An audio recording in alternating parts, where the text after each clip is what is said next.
Hi, everybody. It's Andra, Net, and Karen Walk, and we are here to talk to you about cultural competence today and nonverbal communication. And we want to remind you that if you like what you hear here, please feel free to subscribe and like and ring that bell. So please help me welcome Karen. Hi, Karen. How are you? Hi, I'm doing well. Happy New Year. I'm so glad we're here in 2023 together, especially to talk about cultural competency because it's so important. In New York and in the world, we're such a melting, well, they call us a salad bowl, right? Because we have so many different cultures in one pot. And we kind of melt together because we know we live next to someone from one country, we're from another country, we do things differently, but we all are together in this one big bowl and have to live. So cultural competency is something I believe everyone does need to know and be aware of, right? So I'm so glad we're talking about it. Yeah, especially in what we do. So I just in case anybody's listening and doesn't really understand what we mean by cultural competence, everybody has their own culture, beliefs, rituals, mores, and your attitudes and beliefs about those. So cultural competence is when you are able to look at yours and see how they differ from others and really accept and respect others' beliefs and values.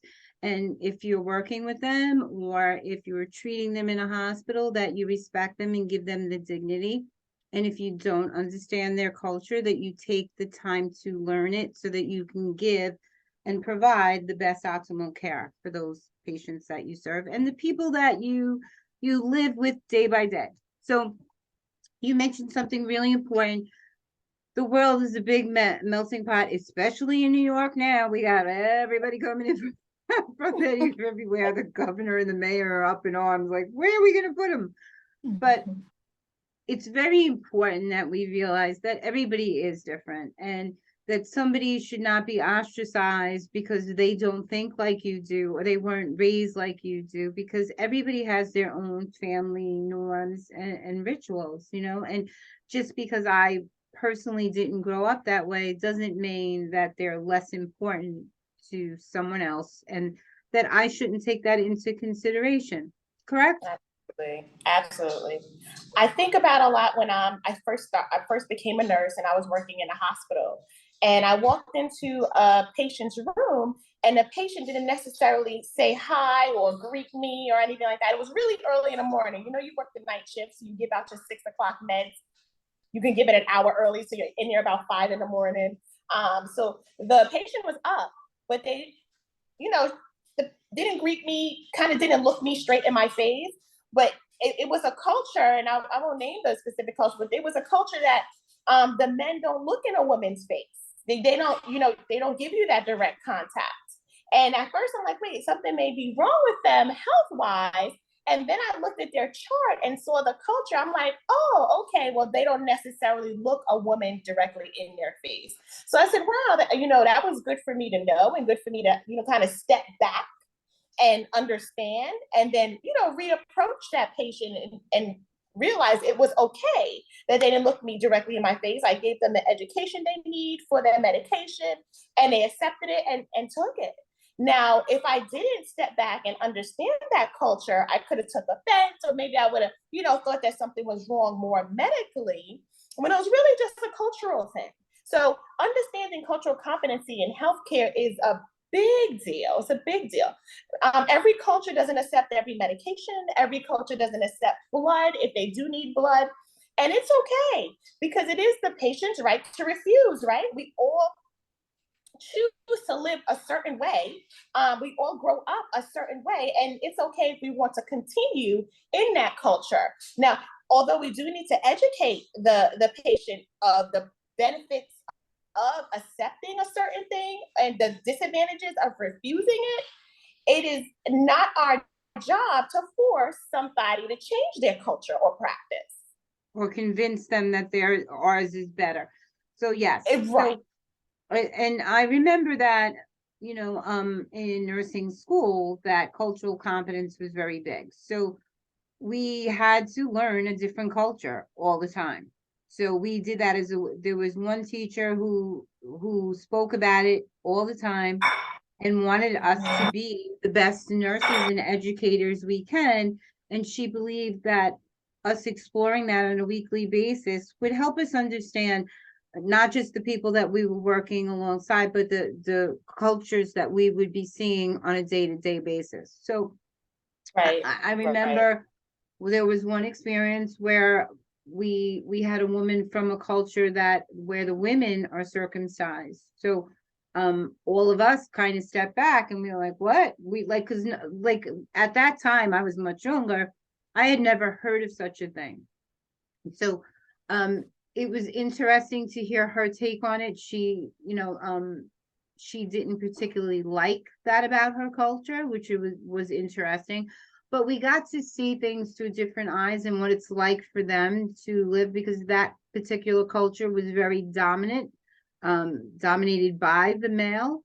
So what it was like to live that, because sometimes we take freedoms that we have here in America so freely, and we don't understand what's going on in other cultures. So it also gives you a very broad view of what else is going on in the world instead of just living in your own little circle. So I appreciate that. So Yep. I like what you said about that. And that has a lot to do with the nonverbal communication that I wanted to talk about today, because some people are in a lot of pain, and you and I know that, and they are so stoic, which means they don't express pain at all. If you walked in, you wouldn't know they were in pain. They're not oohing and on and saying ouch or anything like that. But when you Right. ask them what their pain scale is, they on a 1 to 10 scale, they'll tell you it's 16, give me something now. But Right. nothing about how they are presenting tells you that. And that's why it's so important to communicate with your patients and ask them how they're feeling.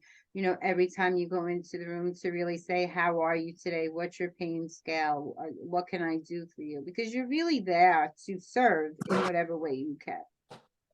What's your Right. take on that, my love?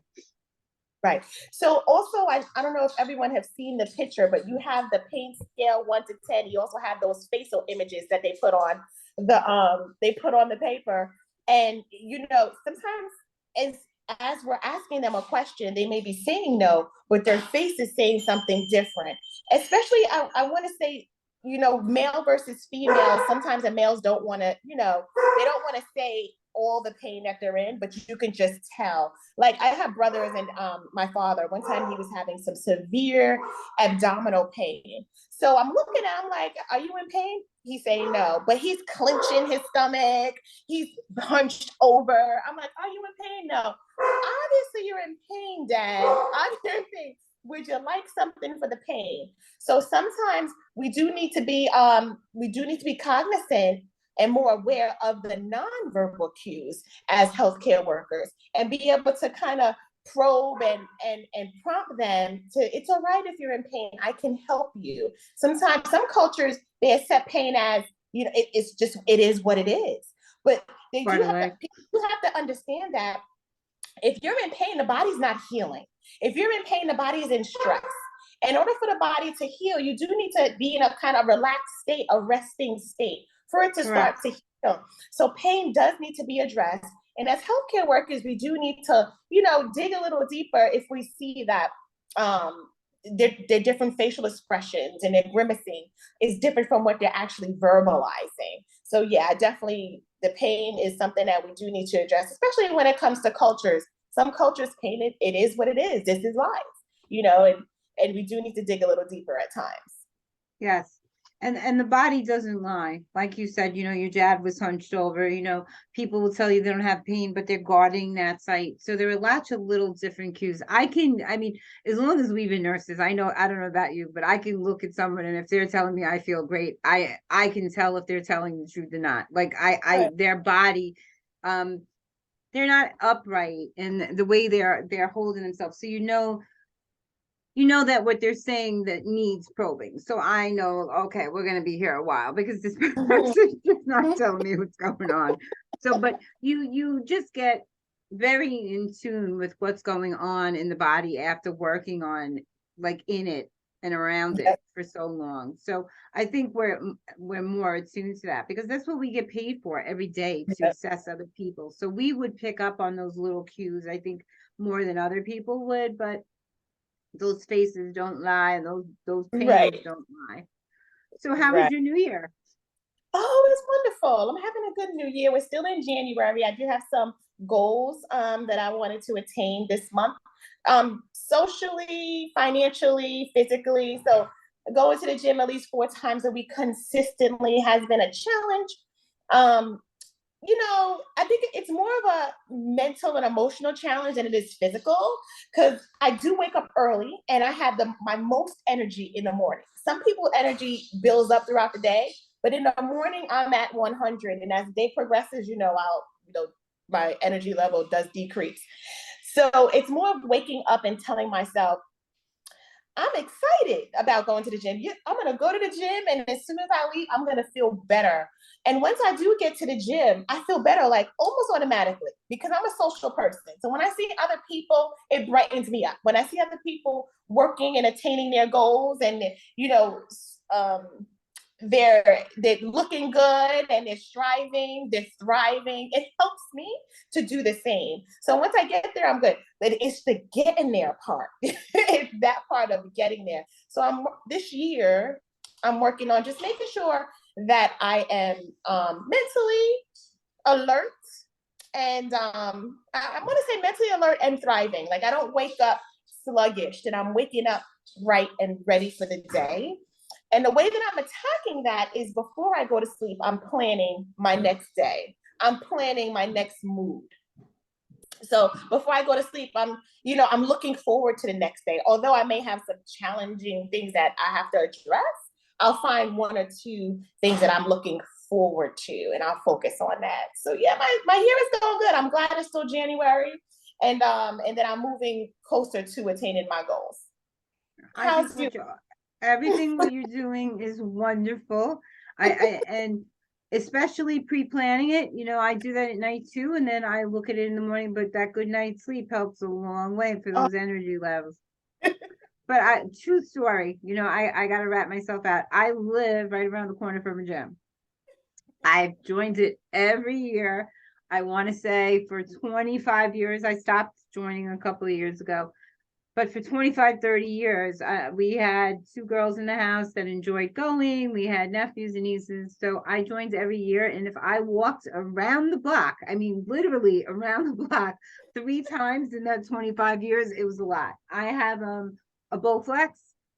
So I use that. I do a lot of tapes. I'm not the gym person. I like to get into dance around crazy, do my tapes, and just lift a uh-huh, little weights on my own. Because if I uh-huh. got to get dressed, I won't go out without showering and getting dressed. So if I got to get dressed to go to the gym just to get sweaty, I won't do it. Okay, gotcha. I won't do it. So I'll get up and I'll exercise and then I'll hit the shower. That's just who I am. Crazy, Gotcha. right?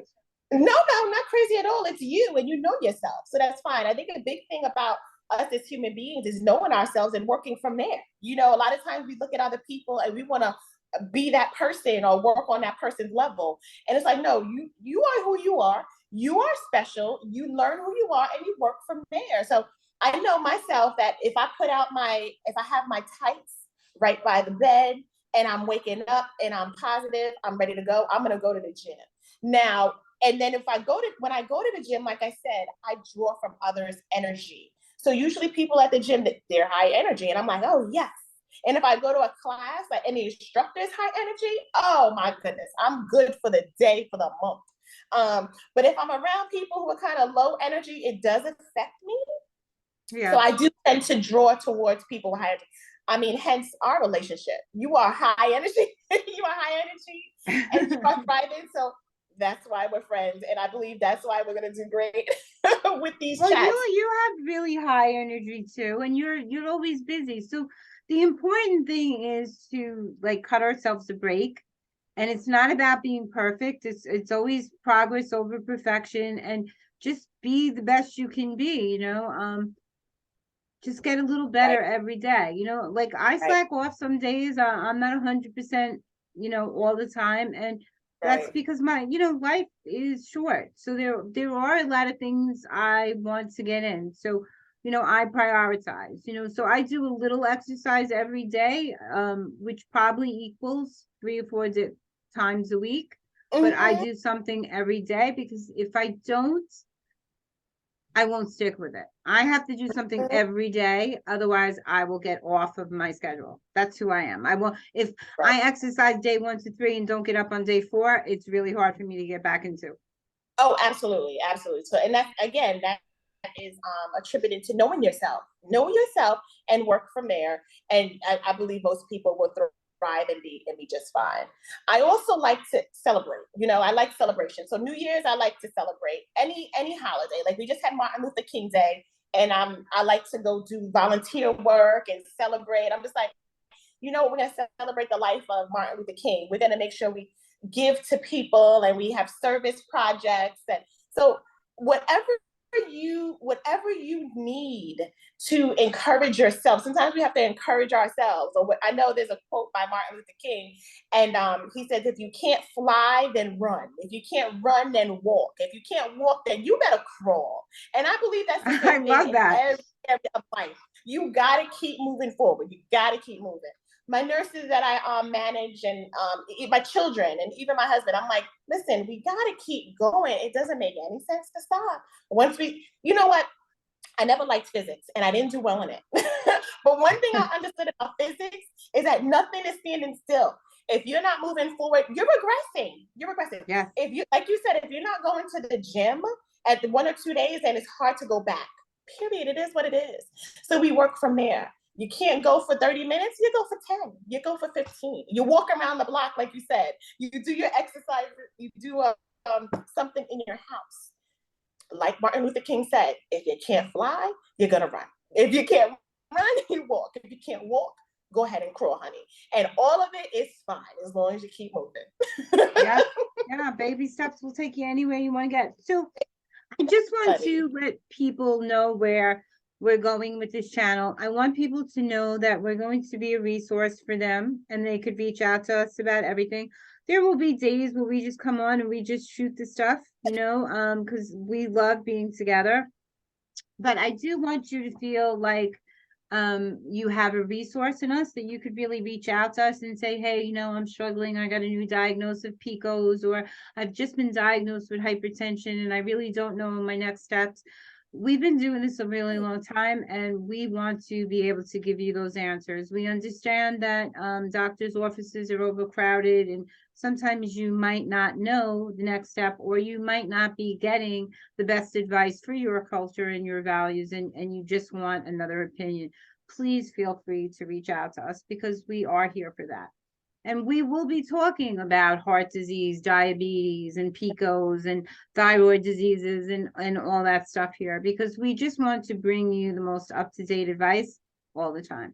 So maybe next week we'll start with heart disease. Big topic. Big, and that would be great. I have hypertension that most of my family members do have some hypertension. It's big because it starts from like you discuss in a lot of your posts, the food we eat. And again, like we just discussed, some exercise, but we take it to layman's terms. Like I keep saying, we'll take it to your level, nothing too big. Sometimes when you speak to the doctors, um, or the nurses that you interact with at the doctor's office, sometimes it could be overwhelming. If you just get a new diagnosis, sometimes you can't even talk about it right away because you're not even able to hear it. You're not ingesting it, or you're not able to understand at that point because you got to get over that initial shock of that diagnosis, right?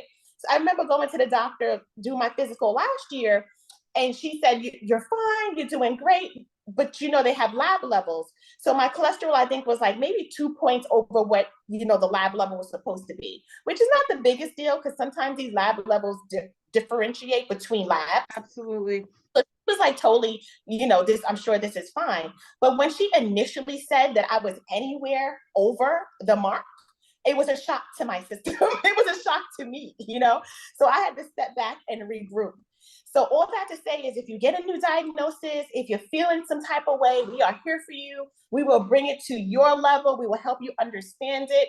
and will help you with the steps going forward and different interventions that you can use. So we're here for you guys.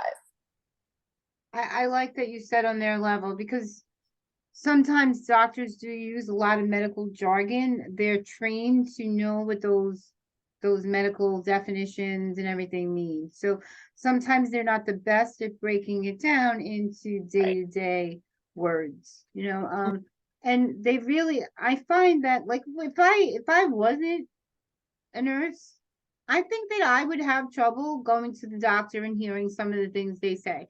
Oh, yeah. Because they really don't explain to you. They don't say, hey, your numbers are a little, your blood pressure's a little up, and you have hypertension. So someone who's just going in knows that their numbers are up, but they might be saying, oh, it's just like a one-time thing, but the doctor's really not explaining to them, this is what I'd like you to do. They don't take that time that they used to say that a lot of this is dietary, and consider cutting out your salt and drinking more fluids and having lean proteins and things. They don't go into that the way they used to. I understand that the demands are busier, but I think people are becoming sicker because that time and that care really isn't given the way it used to be. So Right. I'm glad we're here doing this, and we're gonna sign out because we do have work to do today. We wanted to come in and spend some time with you, but as nurses, we do have a lot of work to do today, right? I know Karen's ready to like clock in, and I'm already at work, hence the background. So we're just going to pop in. And if you like what you hear here and you're interested in learning a bit more, please like, subscribe, and follow our channel. Thank you so much, guys. I hope you have a blessed Wednesday and a great rest of the week. Bye. Say bye, Karen. Take care. Bye.